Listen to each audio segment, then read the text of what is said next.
నిశ్శబ్దరాజు మాట్లాడే గ్రామం. చాలా కాలం క్రితం పచ్చని లోయలో ఒక రాజ్యముండేది. ఆ రాజ్యాన్ని పాలించే రాజు ఎప్పుడూ ఒక్క మాట కూడా మాట్లాడేవాడు కాదు. అతని నిశ్శబ్దం అందరికీ ఆశ్చర్యమే, కాని అతని పనులు మాత్రం చాలా స్పష్టంగా మాట్లాడేవి. ఒకరోజు పర్వతం మీద నుంచి ఒక పెద్ద రాయి జారిపడి నదిని పూర్తిగా ఆపేసింది. ఆ నదినే రైతులు పంటలకు నీళ్ల కోసం వాడేవారు.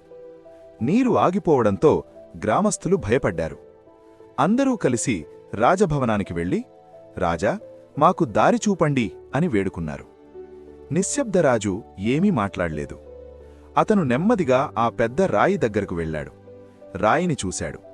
తరువాత గ్రామస్థుల బలమైన చేతులను చూశాడు. వాళ్ల చేతుల్లో ఉన్న పనిముట్లను గమనించాడు. ఒకరికి తాడిచ్చాడు, మరొకరికి దండ అంటే లీవరిచ్చాడు. తరువాత ఏమీ మాట్లాడకుండా కూర్చుని చూశాడు.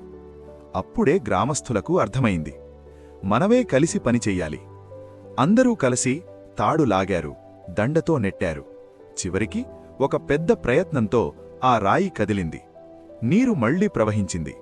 నది స్వేచ్ఛగా పరిగెత్తింది. రాజు చిరునవ్వు నవ్వాడు. అతను వారికి ఒక గొప్ప పాఠం నేర్పాడు.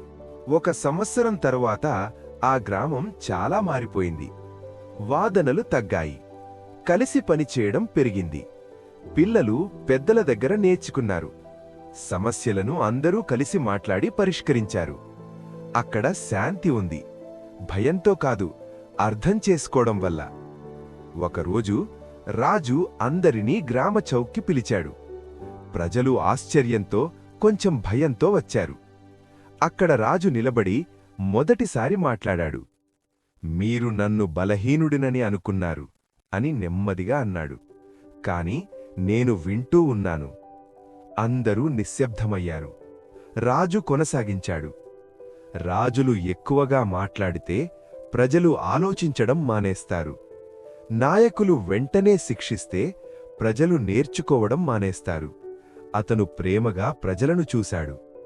మీరు ఒకరినొకరు వినాలి అని నేను కోరుకున్నాను. భయంతో కాదు, బుద్ధితో సమస్యలు పరిష్కరించాలి.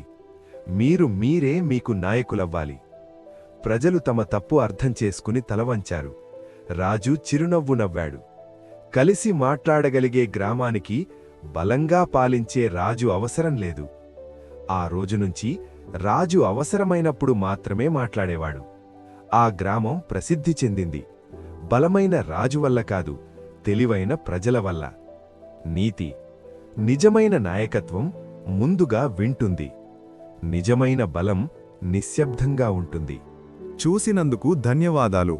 ఇంకా మంచి కథల కోసం టైనీ టాడ్లర్ టైమ్స్ ఛానల్ను తప్పకుండా సబ్స్క్రైబ్ చేయండి.